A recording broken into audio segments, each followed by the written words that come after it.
In this video, I'm going to take you through the 13 pieces of gear that I use and recommend in the home studio. Let's go. All the gear that we're going to cover is over on my gear guide at studiolivetoday.com/gear. We've already covered my mobile setup, and in this video, we're going to go through my desktop setup here in the studio. First up, we have my desktop computer. Now, I'm running the Mac Mini 2020. It's the absolute base model. I paid just over $1,000 Australian for it, and you can pick it up for around about $700 US, brand new or refurbished. But to be honest, it really doesn't matter what machine you're using. Anything made in the last 5 or even 10 years is going to be cool. And whether you're a Mac or a PC user, jumping over to Amazon can be a good way to find yourself some good quality refurbished models for even cheaper. I'm also lucky enough to have a laptop on loan from Apple at the moment. It's this one, the 2021 Apple MacBook Pro 14-inch model. It absolutely flies along, and it's pretty much overkill for most folks in the home studio. But if you check out the full range of MacBook Airs and MacBook Pros, there is something for everyone and every budget. And don't forget, you can use a Windows PC or even a Chromebook because there's so many options for recording. Use what you have right now to record and take a look around because there's a heap of cool options that aren't going to break the bank if you're looking to upgrade your studio PC. Now, because my Mac here in the studio is a base model, it's only got 256 gigabytes of storage, so I needed some additional storage, and that's where this comes in. This is the Sabrent Rocket SSD drive, and you can see you can get these in anything from 500 gig up to 16 terabytes, so there's a heap of options there, but this is going to give you really reliable high-speed storage for storing your libraries, for storing all of your sounds and samples, or your projects and backups on your studio PC. All right, the engine room of my studio setup is currently this little sucker here. It's the Zoom LiveTrak L-8 mixer interface. It does everything I need to in the home studio. It's great for recording directly into my desktop PC. You can also use it with iOS devices, although it is a little bit clunky to use with that. It is great for streaming. I use this to record podcasts. I basically use it for everything because I can plug in all my microphones in there. I can plug in my guitar. I've got stereo line outs and headphones outs out the wazoo, and we've got a whole bunch of channels there with a heap of options, including EQ on all of those channels and some built-in effects. I use it for my happy hour show every week, every live show I do here on the channel. If you've been hearing me on Studio Live Today, you've heard me through this. For headphones, I use these ones, the Sennheiser HD280 Pro, and in fact I own 2 pairs, one for my mobile setup and one for my desktop setup. I just find them the best quality, best bang for your buck. $100, you get good quality monitors to go over your ears. They are completely closed back. There's very little bleed, so they're great for tracking, recording guitars and vocals and any other instruments, and good for mixing and mastering. They're not at the top end. You know, you can spend $400, $500. They're not at the bottom end. You can buy $30 and $40 headphones that are pretty good, but this has been that middle range that I've found the best value for money when it comes to headphones in the studio. Now, a mixer and headphones are great, but if you're recording things like your vocals or guitars or other instruments, you'll need a microphone. And as well as the dynamic microphone, the AKG D5 that I showed in the mobile video, this one is another great option if you're looking for a large diaphragm condenser. And what I say to folks is, if you're starting out in the home studio and you've only got one microphone, I would make it something like this, the Technica AT2020.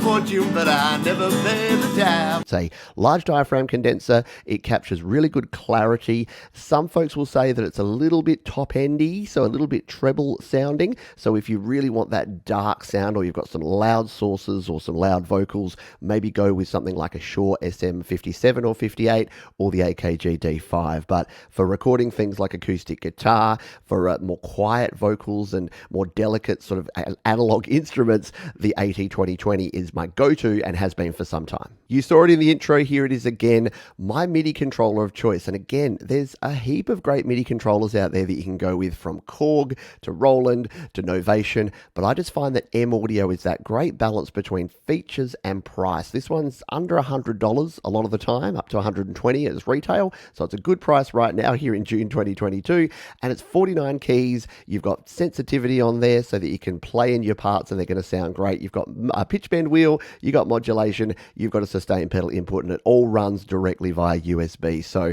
if you're looking for a MIDI controller, the M Audio series is a great option, the KeyStation series, and they even make smaller ones that are even cheaper, all the way up to an 88 key model. If you're anything like me, you've got a lot of USB devices, from webcams to microphones to mixers to audio interfaces, that you want to plug in at the same time, but not a lot of computers these days have enough ports. That's where this comes in, the Atolla 8 port powered USB 3 hub. You can see there you plug one end into AC power, the other end goes into your computer or even into your iPad or iPhone, and you've suddenly got 8 ports. You get 4 USB 3 ports for your high-speed devices. You get 3 USB 2 ports that you can use for like mice and keyboards and MIDI keyboards that don't need as much throughput, and you get a smart charging port so you can charge up your phone or any other device that requires just power directly from the AC power on this one. So to me, a powered USB hub is one of the most important fundamental pieces of kit that you're going to have that's going to make your home studio really useful. Now, if you saw me talking about my mixer before and you're like, Pete, I don't need to spend $450 on a mixer like that, this is probably what you want to check out. Now, on my mobile setup, I use a Steinberg UR22C. This is a very similar interface. It's the Focusrite Scarlett 2i2, and this has pretty much been the industry standard for a long time. Why? Well, it's got 2 very high quality preamps on the front there, so you can record 2 microphones. You can also record 2 instruments or a stereo line input. You've got separate monitoring controls there for your headphones and for monitor speakers. And if we flip it around to the back, you've got balanced outputs that can go out to your monitors. So it doesn't have all the bells and whistles of some other interfaces, and obviously things like the Zoom LiveTrak, but if you're just looking for a good quality 2-channel audio interface that's not going to break the bank, the Focusrite Scarlett 2i2 is a great option. And once again, I talked about these in my mobile recording video because I use the same monitor speakers. Yeah, I route everything through that mixer I showed you earlier so that I can use these for both my mobile and my desktop setup. They're that good. They're the Presonus Eris speakers. These are the 3.5-inch models. You can buy them in different sizes for different prices, but these are a really great value set of monitor speakers. If you're getting started in your home studio, if you don't have a lot of space and you don't have a huge budget, for $100, these things really do pack a great punch. So check those out. Once again, links down in the description. So yes, this is a home studio for audio production, but as you can see from what you're watching right now,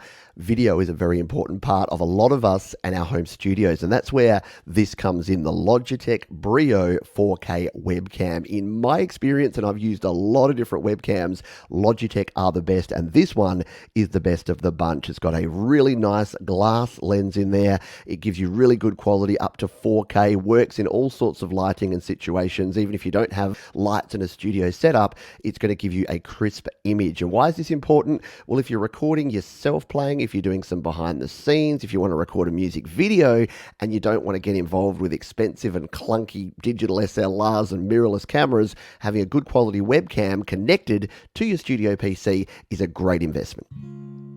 Now, I know not everyone is a guitarist, but if you are and you're looking for an acoustic guitar that is that mid-range, we're not talking thousands of dollars, but you're going to get a great quality sound and tone and feel, I can't recommend this one enough. It's my baby. It's the Taylor 110E. I've had this one for several years. It sounds great. It sounds excellent through the pickups. I use it every week on my happy hour show, and I couldn't be happier with the quality of this one. So if you're in the market for a new acoustic and you want to step up from maybe an entry-level one, this is definitely something to check out. Last but definitely not least is my mouse and keyboard. Now, I know what you're thinking, that's pretty boring, Johns, but here's the thing. I see a lot of people spend hundreds, thousands, even tens of thousands of dollars on their home studio, and then they use the crappy keyboard that came with their computer. Do yourself a favor, grab yourself one of these, the Logitech MK850 performance wireless keyboard and mouse. You can connect it up via Bluetooth or USB. You can use it across 3 different devices, so you can use it for all of your different devices, whether they're iOS, Mac, or PC, and it's just a really comfortable, high-quality keyboard and mouse. You don't want to be dealing with sticky keys and cruddy keyboards when you're trying to create that masterpiece in your home studio. Once again, jump down into the description for links to all the gear I showed here and a link to my gear guide at studiolivetoday.com/gear, and tap or click right here to check out my mobile studio video where I show all the gear I use for my mobile recording.